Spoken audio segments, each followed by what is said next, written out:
Well, the truth is, 3 weeks ago, I quit my job to start a vlog, meet Barack Obama, and show you how the toughest mental and physical period of my life is one of my biggest assets. This whole thing doesn't seem practical, but that's the point. My name is Barak Simcha Glass Swarttz. Growing up with the name Barak was a struggle. Many people couldn't understand it, pronounce it correctly, or spell it right. At one point, I contemplated changing it, considering at times I would substitute Barak with a more common name. In 2008, this all changed. When Barack Obama got elected, every struggle related to my name was eliminated from my life. Sharing the same name as him is a large part of my identity, and I was determined for him to know his impact on me. Before my sophomore year of college, I wrote him a letter. Unexpectedly, he wrote me back. The title of my letter was Barak Meets Barack, which plays a major role in all of this. I was born in Newton, Massachusetts, just outside of Boston, and grew up with my parents and older brother. My first love is basketball. Basketball has consumed the far majority of my life in so many different aspects and environments, both good and bad. In 2001, at the age of 6, my family moved to Israel, where I went to school with my brother for 2 years and learned Hebrew. Living there is the single most important thing that has ever happened to me. Newton is where I was born, but Israel is home too.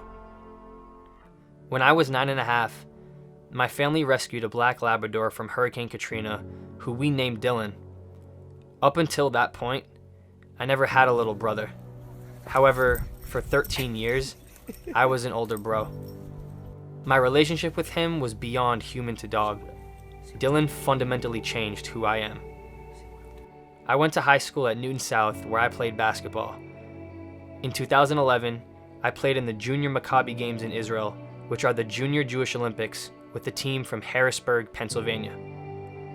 The summer going into my senior year at Newton South, I had a major back injury that sidelined me for 6 months from playing and the college recruitment I built up.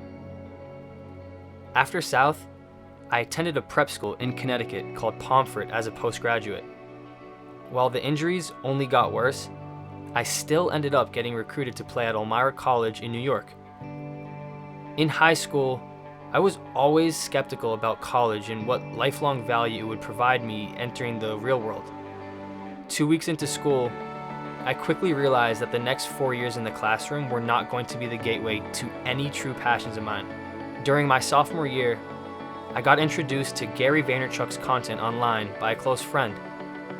Gary's thesis boils down to this: be happy and do what you love every day for the rest of your life. Another person, who goes by D-Rock, follows Gary around with a camera and creates digital content produced online. What do you know? Now I am too. Gary has also fundamentally changed my life. It's funny, I've never even met him. After that year, I transferred to Curry College in Boston to be closer to my family and friends, Dylan, and a city with opportunity. This move allowed me to gain real-world experiences through several internships. I was fortunate to work for places like TripAdvisor and the Boston Celtics. Insane. I graduated last fall, and the morning after I began my first job, selling software. Since my back injury at 16, for the past 6 years, I have gone through a plethora of injuries that have put me through MRIs, rehab, surgery, hospitals, and, as I mentioned, the toughest mental and physical road I have ever been down. The adversity I faced through basketball forced me to discover the world of health and wellness as a huge passion of mine. Currently, I am in the process of studying for my personal training certification. One of the projects I am starting tells the story of this entire journey, called Grit, Gaining Resilience in Time, in hopes to impact as many people the same way it impacted me. One last thing. The letter Barack Obama wrote me is the driving force behind this vlog. At the end of it, he wrote, "I'll see you on the playground." Those 6 words are the narrative behind my plan to meet him. Who knew that a letter I wrote 3 years ago would now be a real-life project? Barak Meets Barack.